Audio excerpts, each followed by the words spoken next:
எங்களின் வீர தீர பிரபாவத்தை கேட்டு மகிழ்வதற்கா? எதற்கு? இங்கே சென்றால் மார்க்கத்தை பற்றி பேசுவார்கள், அல்லாஹ்வை பேசுவார்கள், நபிகளாரை பேசுவார்கள், இறைவனின் ஜோதியினுடைய அந்த மகத்துவத்தை சொல்லுவார்கள். மார்க்கத்தை கேட்கத்தானே.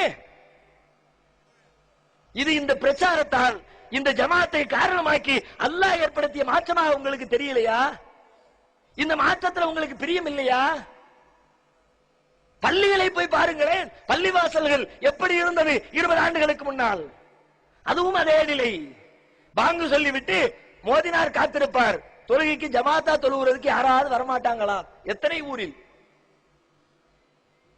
இன்றைக்கு எங்களின் கரங்களில் இருக்கிற பள்ளிகள் அத்தனையிலுமே வாலிப பட்டாளம், 20 வயது, 25 வயது, 30 வயது வாலிபர்கள் நிரம்பி வெளிகிறார்களே. 25 வருஷத்துக்கு முன்னாடி பள்ளியாசல்ல வாலிபர்களை பார்க்க முடிஞ்சுச்சா? எங்க இருந்தா? சினிமா தியேட்டர்ல இருந்தா. நடிகர்களுக்கு கூஜா தூக்கி கொண்டிருந்தார்கள்.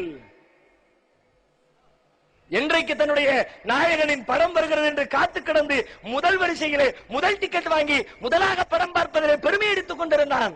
நற்பணி மன்றங்கள் என்ற பெயரால் கதாநாயகர்களுக்கு கூத்தாடிகளுக்கு விழா எடுத்துக் கொண்டிருந்தான். சொன்னோம், மேடை போட்டு சொன்னோம், தம்பி நீ நினைக்கிற திரைகளில் காணுகிற நாயகன் அவன் கதாநாயகன் அல்லப்பா, நிஜமாகவே இருக்கிறார் அல்லாஹ்வின் தூதர், அவர்கள் தான் உண்மையான நாயகர் எடுத்து சொன்னோம்.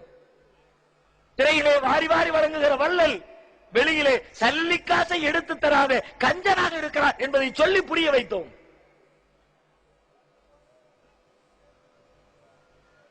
நபிகளார் வெளியிலே பேசினார்கள், உள்ளேயும் அப்படி இருந்தார்கள். தர்மத்தை வலியுறுத்தினார்கள், இருப்பதையெல்லாம் அள்ளி கொடுத்தார்கள். எதை உன்னுடைய ஹீரோவிடத்தில் எதை ரசித்தாய்? வீரத்தையா?